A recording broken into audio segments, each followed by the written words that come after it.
और बात ये नया S-400 सिस्टम AI यानी आर्टिफिशियल इंटेलिजेंस आधारित डिसीजन सपोर्ट क्षमता से लैस है।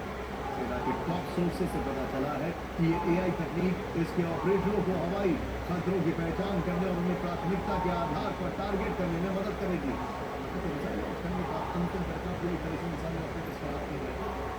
सिस्टम 600 किलोमीटर की दूरी तक के टारगेट को डिटेक्ट कर सकता है। भारत ने रूस से 5 S-400 सिस्टम की डील करीब 40,000 करोड़ रुपए की थी, जिनमें से 2 की डिलीवरी बाकी थी। रूस यूक्रेन युद्ध के कारण लेकिन ये प्रक्रिया फिर से तेज हुई है और खबर ये भी है कि 5वें की डिलीवरी भी इस साल के अंत तक हो जाएगी। इंटरेस्टिंग बात आपको ये भी बता दें कि रशिया की तरफ से ऐसी खबरें हैं कई सोर्सेस के मुताबिक कि रशिया चाहता है जिस तरह भारत और रशिया मिलकर ब्रह्मोस खुद बनाते हैं, उसी तरह भारत और रशिया मिलकर S-500 एयर डिफेंस सिस्टम भी खुद बनाए। कैसे? वैसे ऑपरेशन सिंदूर में S-400 का पराक्रम पाकिस्तान को अच्छे से तब इसी S-400 से पाकिस्तानी वायुसेना के बेहद महत्वपूर्ण सर्वेलेंस विमान को हवा में 314 किलोमीटर की रिकॉर्ड दूरी पर मार गिराया गया था। ये सतह हवा में मार करने वाली मिसाइल द्वारा दर्ज किया गया सबसे लंबी दूरी का किल था। इस बेहतरीन प्रदर्शन को देखते हुए डिफेंस एक्विजिशन काउंसिल यानी DAC ने रूस से ऐसी ही 5 और अतिरिक्त सॉरेन खरीदने की मंजूरी दी। भारत और रूस दोनों के साझा प्रयासों से तैयार की गई सबसे तेज सुपरसोनिक क्रूज मिसाइल, इसकी स्पीड हवा से लगभग 3 गुना है। दुश्मन के रडार मारक क्षमता लगभग 290 किलोमीटर से शुरू होकर 450 किलोमीटर तक और इसकी बढ़ती हुई एडवांस रेंज करीब 800 किलोमीटर तक मारी जा रही है। और ये आसमान में अपना डायरेक्शन भी चेंज करती है, जिससे एयर डिफेंस सिस्टम को चकमा देती है। जमीन, समंदर और आसमान तीनों से लॉन्च किया जा सकता है। और अब यही ब्रह्मोस नौसेना के लिए गेम चेंजर साबित होने वाला है। पहले इस खबर का डिटेल, क्योंकि इस खबर में भारतीय नौसेना की समुद्री ताकत को नई धार देने का ब्रह्मोस वाला प्रयास। असल में इंडियन नेवी ने सरकार से नेक्स्ट जनरेशन कॉर्वेट यानी एडवांस युद्धपोत की डिमांड की।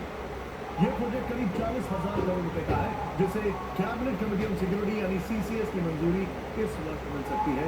सूत्रों के अनुसार भारतीय नौसेना इस प्रोजेक्ट के तहत कुल 8 एडवांस नेक्स्ट जनरेशन कॉर्वेट युद्धपोत चाहती है। खबरें हैं कि ये सभी युद्धपोत भारतीय कंपनियां ही बनाएंगी।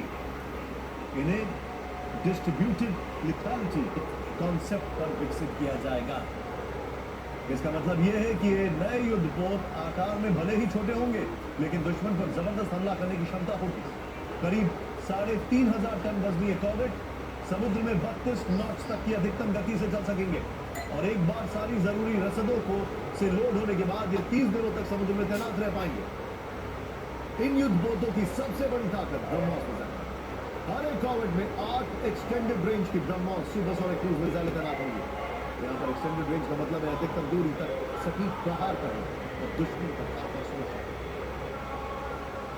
लेकिन सिर्फ ब्रह्मोस ही नहीं, नए युद्धपोतों में एडवांस एयर डिफेंस सिस्टम में 16 से 32 vertical launch short range surface to air मिसाइलें भी लैस होंगे।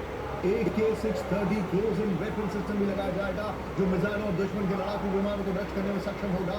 और ये युद्धपोत कई तरह के एडवांस सोनार से लैस होने के बाद दुश्मन की पनडुब्बियों के लिए भी कहा जा रहा है कि 2032 तक इस तरह के पहले युद्धपोत को भारतीय नौसेना में शामिल करने की भी उम्मीद है।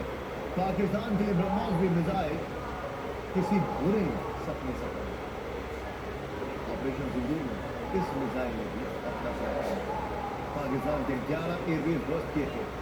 रहीम यार खान बेस इस कदर डैमेज हुआ था कि कहा जा रहा है कि वो आज भी ऑपरेशन हालांकि भारत की ड्रोन शक्ति था, लेकिन पहले कुछ ऐसा होता देखिए जो आज के दौर में ड्रोन शक्ति की कमाल है। ये वीडियो कुवैत एयरपोर्ट पर ईरानी हमले का है, जिसमें साफ देखा जा सकता है कि एक ईरानी ड्रोन सीधा एयरपोर्ट के टर्मिनल से जा रहा था। एक बड़ा धमाका हुआ और वहां सब कुछ ईरान के इस ड्रोन को अमेरिकी एयर डिफेंस सिस्टम सवाल उठने लगे कि क्या अब ड्रोन